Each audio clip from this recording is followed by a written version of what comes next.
Good morning students. आज मैं आप लोगों को 9वीं कक्षा के संस्कृत व्याकरण में कद प्रत्यय सेठ धातु के कुछ उदाहरण लिखाने जा रहा हूँ। आप लोग जानते हैं कि धातुएं दो तरह की होती हैं, एक अनिट धातु, एक सेठ धातु। अनिट धातु में लट और लिट लकार में परिवर्तन होता है, जबकि सेठ धातु में लट और लिट लकार में परिवर्तन नहीं होता है। मैंने पिछली कक्षा में भी आप लोग को बताया था, जैसे गम धातु है तो लट लकार में उसका रूप गच्छति होता है और लिट लकार में गमिष्यति हो जाता है।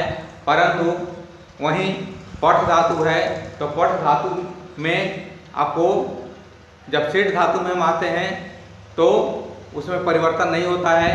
पठ का लट लकार में पठिष्यति और लिट लकार में नहीं, लट लकार में पठति और लिट लकार में पठिष्यति हो जाता है।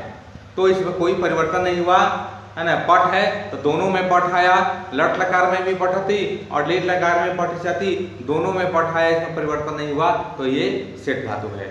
सेठ धातु के अन्य उदाहरण हैं, जैसे आप देख रहे हैं पूज धातु है जिसका अर्थ होता है पूजा करना।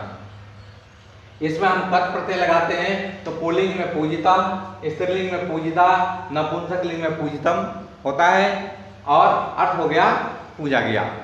उसी तरह से बाध धातु है जिसका अर्थ होता है रोकना। इसमें कत प्रत्यय लगाते हैं तो पुल्लिंग में होता है बाधितम, स्त्रीलिंग में बाधिता, नपुंसकलिंग में बाधितम और अर्थ हो गया रोका गया। उसी तरह से है यहाँ भक्ष धातु है जिसका अर्थ होता है खाना। अब इसमें कत प्रत्यय लगाते हैं तो पुल्लिंग में भक्षितम, स्त्रीलिंग में भक्षिता और नपुंसकलिंग में भक्षितम हो गया, अर्थ हो गया खाया गया। अब है भास धातु। भास धातु का अर्थ होता है कहना। इसमें जब हम कत प्रत्यय लगाते हैं तो पुल्लिंग में बनता है भाषितम, स्त्रीलिंग में भाषिता और नपुंसकलिंग में भाषितम, अर्थ हुआ कहा गया। अब है भूष धातु जिसका अर्थ होता है सजाना। तो इसमें कत प्रत्यय लगाते हैं तो होता है भूषिता, पुल्लिंग में भूषितम, स्त्रीलिंग में भूषिता और नपुंसकलिंग में भूषितम, अर्थ हुआ सजाया गया। अब है मूस धातु जिसका अर्थ होता है लूटना। उसमें कत प्रत्यय लगाते हैं तो पुल्लिंग में होता है मूसिता, स्त्रीलिंग में मूसिता, नपुंसकलिंग में मूसितम, अर्थ हुआ लूटा गया। अब है मिल धातु। तो मिल धातु का अर्थ होता है मिलना। जब हम कत प्रत्यय लगाते हैं तो पुल्लिंग में बनता है मिलिता, स्त्रीलिंग में मिलिता और नपुंसकलिंग में मिलितम, अर्थ हुआ मिला हुआ। अब है याच धातु। याच धातु का अर्थ होता है मांगना। इसमें कत प्रत्यय लगाते हैं तो पुल्लिंग में बनता है याचितम, स्त्रीलिंग में याचिता, नपुंसकलिंग में याचितम, अर्थ हुआ मांगा हुआ। अब है रक्ष धातु जिसका अर्थ होता है बचाना। तो इसमें जब कत प्रत्यय लगाते हैं तो पुल्लिंग में शब्द बनता है रक्षितम, स्त्रीलिंग में रक्षिता और नपुंसकलिंग में रक्षितम, अर्थ हुआ बचाया गया।